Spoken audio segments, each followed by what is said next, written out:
Oleg Bakovic, bonjour. Vous lancez Demain Outre-mer TV. Qu'est-ce que c'est cette chaîne?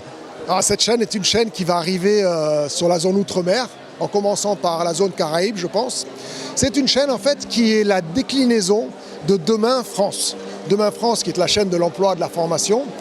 C'est exactement la même chose qu'on va refaire, mais de façon Outre-mer. D'où son nom, Demain Outre-mer Télé. Parce qu'il y a énormément d'opportunités, de moyens de formation, mais aussi de possibilités pour entreprendre. C'est tout ça que vous voulez couvrir au niveau de la ligne éditoriale? Oui, en fait, les Outre-mer sont lointains, comme on le sait, chaque département est loin.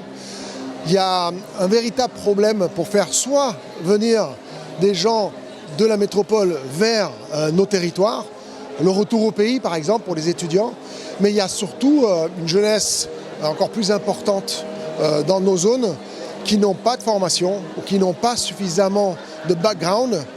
Et cette chaîne est là pour en fait mettre en valeur l'ensemble de cette sphère. Quand je dis de la sphère, c'est-à-dire que c'est l'insertion bien évidemment, c'est l'emploi, mais c'est aussi l'entrepreneuriat, la formation qui va avec, de façon à ce que globalement on puisse mettre en valeur tous les projets, toutes les opportunités qui existent dans ces pays-là.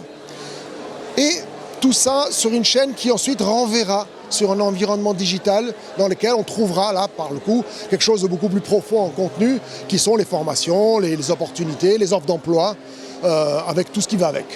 Une vraie chaîne de service public au service du développement économique. Alors, c'est porté par Transat Média et d'autres partenaires.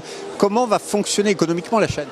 Alors, en effet, c'est Transat Média qui porte le projet, mais elle a des partenaires, parce que sans partenaires, c'est impossible. Les partenaires sont de trois sortes. Bien évidemment, l'État, ou j'ai envie de dire les collectivités, les départements, qui sont déjà à bord, qui ont déjà répondu favorablement au projet. En l'occurrence, le département de la Guadeloupe qui a déjà avis favorable pour nous accompagner. Il y a les entreprises, parce que les entreprises, comme au salon ici aujourd'hui, ont un besoin énorme en formation et ont besoin énorme pour faire connaître leur offre d'emploi. Donc les entreprises sont des partenaires qui nous ont déjà répondu présents également. Et ensuite, bien évidemment, une petite partie à la publicité, mais nous ne sommes pas une chaîne comme TF1 ou d'autres. La publicité, ce n'est pas le vecteur de financement le plus important. Ça sera surtout le reste. Et quelles sont vos ambitions à long terme pour cette chaîne de télévision? L'ambition, c'est simplement d'être le plus adapté possible au territoire d'outre-mer, puisque la chaîne, en s'appelant Demain Outre-mer, doit ressembler aux besoins locaux. Donc l'ambition, c'est vraiment de devenir un référent et de faire en sorte que ce qu'on renvoie sur le web, enfin sur l'univers digital au sens large, puisse être accessible à tout le monde qui cherche des opportunités en local ou d'ici pour aller là-bas. Donc une chaîne thématique, une chaîne de service au service de l'économie des territoires.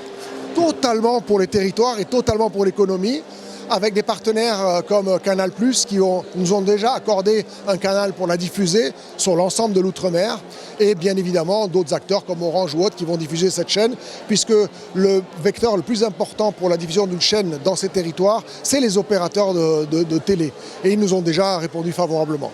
Eh bien, belle aventure à vous, Oleg Bakovic. Merci beaucoup. Rendez-vous.